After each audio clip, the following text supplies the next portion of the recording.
Hi all, thank you for joining me today. My name is Elena Caruso, and I'll be speaking on CSR and CEO activism.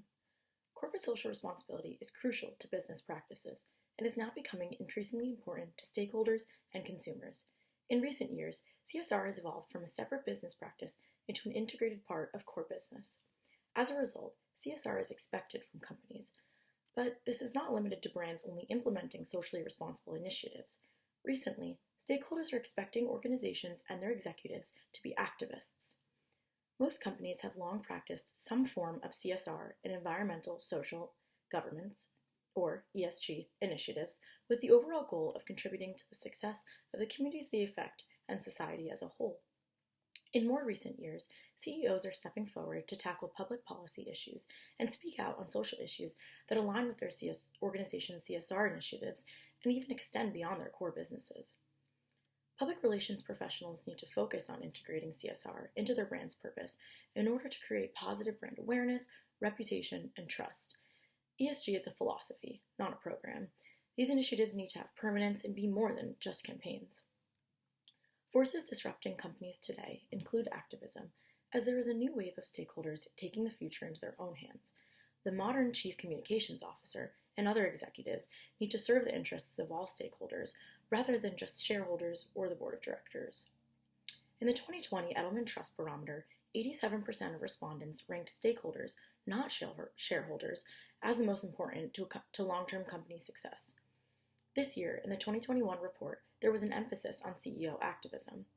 68% agreed that CEOs should step in when the government does not fix societal problems, and 86% expect CEOs to publicly speak out about one or more of the following: pandemic impact, job automation, social issues, and local community issues. A brand that was way ahead of this trend is, you guessed it, Starbucks. From the start, Howard Schultz acknowledged that he is aware of the opportunity he has as a CEO and the responsibility that comes with it. He was one of the first CEO activists when he took a risk in 2011 and initiated a public conversation about Congress and its responsibility to American citizens. Congress remained locked that summer in a stalemate around raising the national debt ceiling. Failure to do so would trigger a federal default. Schultz publicly criticized what he saw as a void in leadership. He sent an email to his partners titled "Leading Through Uncertain Times," and he even shared it with top executives at other companies as well. Later that year, Starbucks announced its Create Jobs for USA initiative as a CSR program that followed. The program created wristbands labeled Indivisible that donated profits to small businesses. Starbucks even made direct efforts to work with small domestic manufacturers to bring mug production back to the US to create jobs. Starbucks teamed up with the American Mug and Stein Company of East Liverpool, Ohio, to order 20,000 mugs with Indivisible written on them. As a result of these efforts and the ones following, Fortune magazine named Starbucks the fifth most admired company in the world in 2014, a ranking in part based on social responsibility. Another company that keeps CSR at the core of its business is Ben & Jerry's.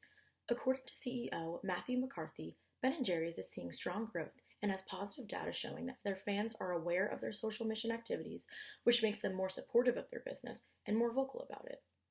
One of Ben & Jerry's most notable moments of activism was in 2020, following the murder of George Floyd and the Black Lives Matter protests following. The company issued perhaps the strongest corporate statement, titled "We Must Dismantle White Supremacy." Similarly, Nike has a long history of corporate activism, and like Ben & Jerry's, released a response on social media after George Floyd's death that also went viral. I'm sure you've all seen the moving social media video that told viewers not to pretend there's not a problem in America and don't turn your back on racism. On Twitter, the video was retweeted over 100,000 times. Nike CEO John Donahoe sent a note to employees after the video, backing the brand stance personally and vowing to make a change. Although CSR has been around for a while, CEO and corporate activism is now becoming just as important, as stakeholders demand organizations to speak out about issues, take action, and genuinely integrate CSR into their core purpose. It is more important than ever for public relations professionals to ensure their companies are keeping up with these expectations. Now, more than ever, public perception is vital to the survival of companies, and not taking a stance on issues has the potential to ruin that.